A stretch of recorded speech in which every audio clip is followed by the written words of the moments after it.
فرمایا تیری رضا کا مطالبہ کر رہے تھے کہ قیامت کے دن تو ان سے راضی ہو جا۔ اللہ تعالیٰ فرماتے ہیں آج تم سارے کے سارے گواہ ہو جاؤ، یہ جن بندوں کی رویداد تم میرے پاس لے کر آ رہے ہو ان کو جنت بھی عنایت کر دی، ان کو میں نے جہنم سے نجات بھی دیتی اور ان کی رضا کا پروانے بھی جارا کر دی۔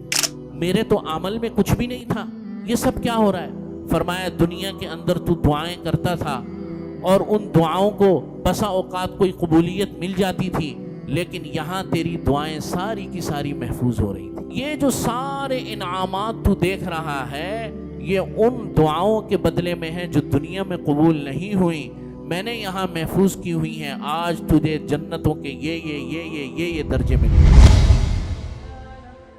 مفتی صاحب کے بیانات سننے کے لیے مفتی صاحب کے آفیشیل چینل مفتی مجود امین کو سبسکرائب کیجیے۔ اللہ تعالیٰ اس کوشش کے بعد بندہ مومن جب دعا کرتا ہے تو اس دعا کو قبول فرماتے ہیں۔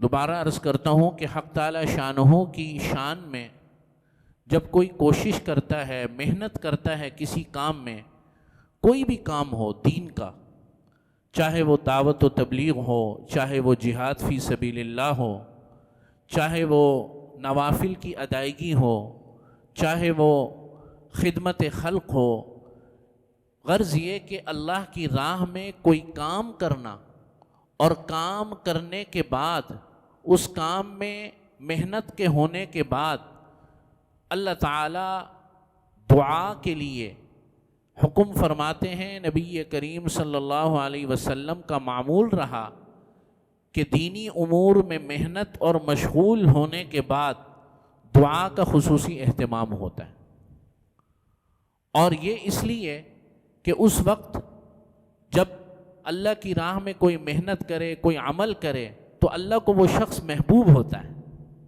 ماں باپ کی جب کوئی خدمت کرتا ہے، خدمت جب کر رہا ہوتا ہے، خدمت کرنے کے بعد اور خدمت کے دوران اور پھر خدمت کے فوراً بعد ماں باپ کے دل میں اولاد کے لیے رحم ہوتا ہے، پیار ہوتا ہے، تو پھر وہ دعائیں بھی دیتے ہیں۔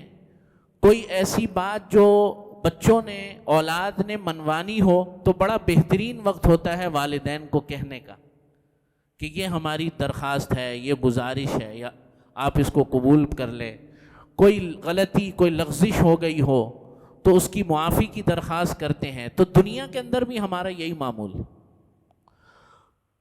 حضور صلی اللہ علیہ وسلم نے تمام تر جتنی بھی عبادات آپ دیکھیں، آپ نے جہاد فرمایا، جہاد کے بعد جہاد فی سبیل اللہ، جنگوں میں لڑے اور نوافل کی ادائیگی کی، تہجد کی، اور دیگر تمام امور کے بعد ایک چیز کامن ملتی ہے اور وہ ہے دعا۔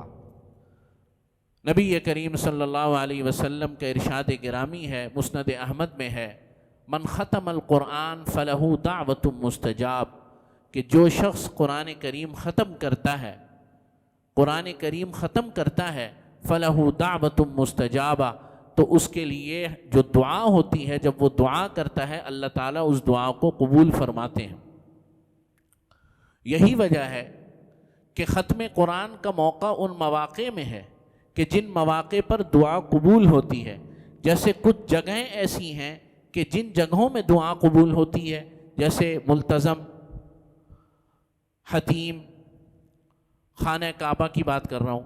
ملتزم یعنی کعبۃ اللہ کا جو دروازہ ہے اس کے نیچے والا حصہ، یعنی دروازے سے نیچے اوپر تک کا یہ جو پورا حصہ ہے اس کو ملتزم کہتے ہیں، تو اس جگہ دعا قبول ہوتی ہے۔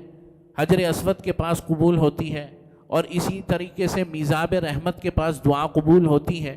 یہ وہ جگہیں ہیں جہاں دعا کی قبولیت کے لیے آپ علیہ الصلاۃ والسلام نے ارشاد فرمایا۔ تو جس طرح کچھ مواقع، کچھ جگہیں دعا کی قبولیت کے لیے ہیں، اس طریقے سے کچھ مواقع اور کچھ وقت دعا کی قبولیت کے لیے۔ ان میں سے ایک موقع ختم قرآن کا موقع ہے۔ جیسے میں عرض کرتا رہتا ہوں، جمعے کے دن ایک ساتھ آتی ہے، حدیث میں آیا جمعے کے دن ایک گھڑی آتی ہے جس دن اللہ تعالیٰ دعا کو قبول فرماتے ہیں۔ اسی طریقے سے لیلۃ القدر ہے، اور آج 27ویں شب بھی ہے، رمضان المبارک کا مہینہ ہے، اور کتنی بابرکت جگہ ہے۔ مسجد جو ہے سب سے عظیم ترین جگہ ہے، احب البلاد الی اللہ، احب البلاد الی اللہ مساجدہا، کہ اللہ کے نزدیک شہروں میں سب سے بہترین جگہ جو ہے وہ اللہ کے گھر ہوتے ہیں، وَأَبْغَضُ الْبِلَادِ إِلَى اللَّهِ أَسْوَاقُهَا، اور بدترین جگہ جو ہے اللہ کے نزدیک شہروں میں وہ بازاروں کی جگہ ہوتی۔ تو مبارک جگہ ہے، مبارک رات ہے، رمضان المبارک کی ساعتیں ہیں، اور پھر حق تعالی شانہ فرماتے ہیں، صحیح مسلم کی حدیث ہے کہ اللہ تعالیٰ نے کچھ فرشتے ایسے ہیں کہ جن کی ڈیوٹی لگائی ہوئی ہے، ان کا کوئی کام نہیں ہے خدمت کا، مخلوق کا، ان کا کوئی کام نہیں ہے، ان کا صرف ایک کام ہے۔ وہ کام یہ ہے کہ وہ پوری دنیا اور افلاک کے اندر گھومتے ہیں، اور جہاں کوئی دینی مجلس ہوتی ہے، جہاں اللہ کا ذکر ہو رہا ہوتا ہے، جہاں اللہ کی تسبیح و تحمید ہو رہی ہوتی ہے، جہاں استغفار ہو رہا ہوتا ہے، جہاں قرآن مجید کی تلاوت اجتماعی طور پر ہو رہی ہوتی ہے، کچھ سمجھنے کا، کچھ پڑھنے کا ماحول بنا ہوتا ہے، غرض یہ کہ اللہ کا ذکر مجالس میں جب ہو رہا ہوتا ہے تو وہ فرشتے آتے ہیں، صحیح مسلم میں ہے، وہ فرشتے آتے ہیں اور اس مجلس کو اپنے پروں سے ڈھانپ لیتے ہیں، رحمت کی چادر اس کے اوپر تان دیتے ہیں، یہاں تک کہ وہ لوگ پھر منتشر ہو جاتے ہیں، اپنے گھروں کو چلے جاتے ہیں۔ یہ فرشتے اس مجلس کی رویداد لے کر آسمانوں پر جاتے ہیں، اللہ تعالیٰ پوچھتے ہیں کہ تم کہاں سے آ رہے ہو، حالانکہ اللہ کو پتہ ہوتا ہے، اللہ کے علم میں یہ بات ہے، اللہ تعالیٰ فرماتے ہیں تم کہاں سے آ رہے ہو؟ تو فرشتے جواب دیتے ہیں اے ارحم الراحمین احکم الحاکمین، ہم ایسی مجلس سے آ رہے ہیں جہاں تیری تسبیح ہو رہی تھی، جہاں تیری تحمید ہو رہی تھی، جہاں تیرا نام لیا جا رہا تھا۔ اللہ تعالیٰ فرماتے ہیں کہ وہ کیا مانگ رہے تھے، وہ کیا کہہ رہے تھے، اللہ کو پتہ ہے، لیکن آسمانوں میں فرشتوں کو گواہ بنانے کے لیے کہ دیکھو میری مخلوق میں ایسے بھی بندے ہیں جو میرا نام لیتے رہتے ہیں اور شیطان کو دھتکارتے رہتے ہیں، تو اللہ تعالیٰ فرماتے ہیں کہ وہ کیا کہہ رہے تھے؟ فرمایا کہ فرشتے جواب دیتے ہیں کہ اے اللہ وہ تیری تسبیح بیان کر رہے تھے، تیری تحمید بیان کر رہے تھے اور تیرا نام لے رہے تھے۔ پھر فرشتے کہتے ہیں کہ اے اللہ کہ وہ تیرے حوالے سے، تیری ذات کے حوالے سے تجھے مانگتے ہوئے جنت کا مطالبہ کر رہے تھے، جنت مانگ رہے تھے۔ اللہ تعالیٰ فرماتے ہیں کیا انہوں نے جنت دیکھی ہے؟ تو فرشتے جواب دیتے ہیں نہیں یا احکم الحاکمین، انہوں نے جنت کو نہیں دیکھا۔ فرمایا کہ جنت اگر دیکھ لیتے تو ان کا کیا حال ہوتا؟ پھر فرماتے ہیں کہ فرشتے کہتے ہیں اے اللہ وہ پناہ بھی مانگ رہے تھے، تیری ذات کی پناہ مانگ رہے تھے۔ اللہ تعالیٰ فرماتے ہیں کس چیز سے پناہ مانگ رہے تھے؟ فرشتے جواب دیتے ہیں وہ جہنم سے پناہ مانگ رہے تھے۔ اللہ تعالیٰ فرماتے ہیں کہ کیا انہوں نے جہنم کو دیکھا ہے؟ فرشتے جواب دیتے نہیں، انہوں نے جہنم کو نہیں دیکھا۔ اللہ تعالیٰ فرماتے ہیں اگر دیکھ لیتے تو ان کا کیا حال ہوتا؟ پھر فرمایا کہنے لگے کہ فرشتے کہتے ہیں کہ اے اللہ وہ ایک اور درخواست کر رہے تھے۔ تو اللہ تعالیٰ جواب دیتے ہیں اور کیا کہہ رہے تھے وہ؟ فرمایا تیری رضا کا مطالبہ کر رہے تھے کہ قیامت کے دن تو ان سے راضی ہو جا۔ اللہ تعالیٰ فرماتے ہیں آج تم سارے کے سارے گواہ ہو جاؤ، یہ جن بندوں کی رویداد تم میرے پاس لے کر آ رہے ہو ان کو جنت بھی عنایت کر دی، ان کو میں نے جہنم سے نجات بھی دے دی اور ان کی رضا کا پروانے بھی جارا کر دی۔ تو یہ مجلسیں بڑی قیمتی ہوتی ہیں، سال میں ایک دفعہ ہم جمع ہوتے ہیں اور اللہ سبحانہ و تعالیٰ کا ہم پر کرم ہوتا ہے، ان مجالس کی قدر کرنی چاہیے۔ اور پھر دعا، ایک جیسے میں نے شروع میں عرض کیا کہ فرشتے باقاعدہ مقرر ہیں جو ایسی مجالس کے لیے آسمانوں اور زمین کے اندر رابطہ اللہ اور اس کی مخلوق کا قائم فرماتے ہیں۔ اور پھر یہ دعا اللہ سبحانہ و تعالیٰ کا وہ انعام ہے، اس امت پر وہ انعام ہے کہ قرآن مجید میں اللہ فرما رہے ادعونی استجب لکم، دعا کرو میں قبول کروں گا، میں مانوں گا تمہاری بات۔ صحیح مسلم میں آیا ہے کہ نبی کریم صلی اللہ علیہ وسلم فرماتے ہیں قیامت کے دن ایک شخص آئے گا، اللہ سبحانہ و تعالیٰ کے دربار میں حاضر ہوگا، بہت کم عمل والا ہوگا، عمل نہیں ہوگا اس کے بعد، تھوڑا بہت عمل ہوگا، اور جب حاضر ہوگا اللہ کے دربار میں تو بڑی شرمندگی کے ساتھ داخل ہوگا اور بڑا ڈرا ہوا ہوگا، سہما ہوا ہوگا۔ اللہ سبحانہ و تعالیٰ اس کو اپنے پاس بلائیں گے، ہاں جی تیرا کیا معاملہ ہے؟ تو ڈر جائے گا، جواب نہیں دے پائے گا، یہاں تک کہ اللہ تعالیٰ خود اس کو انعامات دینا شروع کریں گے اور جنت کے خزائن دینا شروع کریں گے، جنتوں کے درجات اس کو دینا شروع کریں گے۔ بڑا حیران ہوگا، یہ کیا ہو رہا ہے میرے ساتھ، یہ کیا ہو رہا ہے؟ پھر کہے گا ہمت کر کے کہ یا اللہ میرے تو عمل میں کچھ بھی نہیں تھا، یہ سب کیا ہو رہا ہے؟ فرمایا دنیا کے اندر تو دعائیں کرتا تھا اور ان دعاؤں کو بسا اوقات کوئی قبولیت مل جاتی تھی، لیکن یہاں تیری دعائیں ساری کی ساری محفوظ ہو رہی تھیں، ساری کی ساری تیری دعائیں یہاں میں محفوظ کر رہا تھا۔ کچھ دنیا کے اندر مقبول ہو گئیں، وہ تو قبول ہو گئیں، وہ تو اس کا تو دنیا میں اجر مل گیا، لیکن کچھ مقبول ہو گئیں اور زیادہ میں محفوظ کر رہا تھا۔ اور یہ جو سارے انعامات تو دیکھ رہا ہے یہ ان دعاؤں کے بدلے میں ہے جو دنیا میں قبول نہیں ہوئیں، میں نے یہاں محفوظ کی ہوئی ہیں، آج تجھے جنتوں کے یہ درجے ملیں گے۔ تو کہے گا کہ اللہ آج میں یہ کہتا ہوں، کاش کہے گا، کاش یا لیت یا لیت، کہ زندگی میں میری کبھی بھی کوئی دعا قبول نہیں ہوتی، کہ ساری کی ساری دعائیں میں کرتا رہتا، مانگتا رہتا، سارا یہاں محفوظ ہوتا رہتا۔ کتنی بڑی عظیم و شان بات ہے۔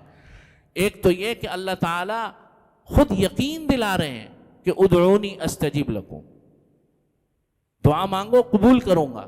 پھر قبولیت کے دو مطلب بیان فرما دیے کہ دنیا کے اندر بھی قبول کروں گا، لیکن بعض چیزیں تمہاری حکمتوں سے باہر ہوں گی، تمہارے لیے ٹھیک نہیں ہوں گی، وہ دنیا میں تمہاری دعاؤں کو محفوظ کر کے رکھوں گا، جب تمہارے نامہ اعمال میں کمی ہوگی تو ان دعاؤں سے نامہ اعمال کو بھروں گا۔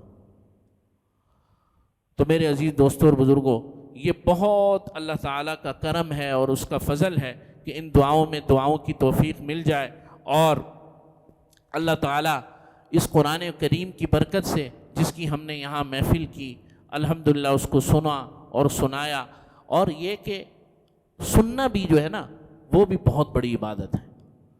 نبی کریم صلی اللہ علیہ وسلم نے فرمایا، حدیث میں آیا، آپ صلی اللہ علیہ وسلم نے ایک دفعہ حضرت عبداللہ ابن مسعود کو کہا، عبداللہ ذرا قرآن سناؤ۔ حضرت عبداللہ نے فرمایا، عبداللہ ابن مسعود نے فرمایا، یا رسول اللہ میں آپ کو سناؤں؟ فرمایا ہاں، تم سناؤ، میں سنوں گا۔ بے شک قرآن کریم کو سننا بھی جو ہے بہت بڑا اجر کا باعث ہے۔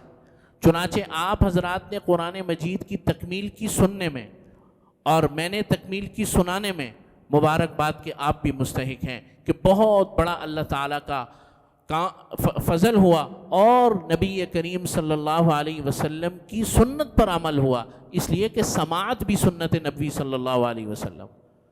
تو قرآن کریم کا یہ درجہ اور قرآن کریم کا یہ معاملہ اتنا عظیم و شان ہے کہ اس کی کوئی انتہا نہیں، اس کی کوئی انتہا نہیں۔ ایک زمانہ تھا جب دنیا کے اسٹیٹس قرآن مجید سے طے ہوا کرتے تھے، دنیا کے اسٹیٹس بھی قرآن سے طے ہوتے تھے۔ حضرت عمر رضی اللہ تعالیٰ عنہ ایک دفعہ ایک مقام کی طرف گئے، اس مقام کا نام ہے غالباً جسمہ، مکہ مکرمہ سے 50 میل دور ہے۔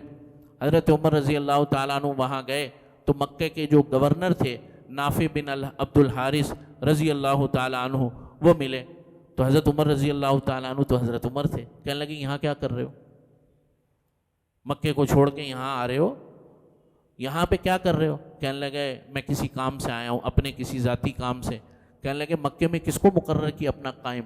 تو کہنے لگے ابن ابزہ کو مقرر کیا۔ تو حضرت عمر نے فرمایا کون ہے ابن ابزہ؟ تو کہنے لگے کہ میرا غلام ہے۔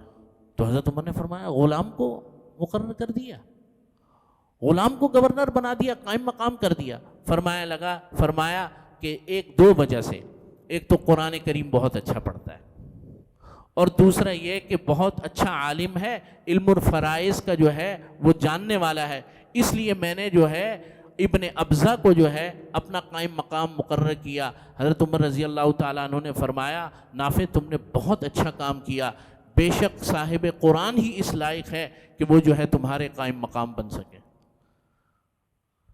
تو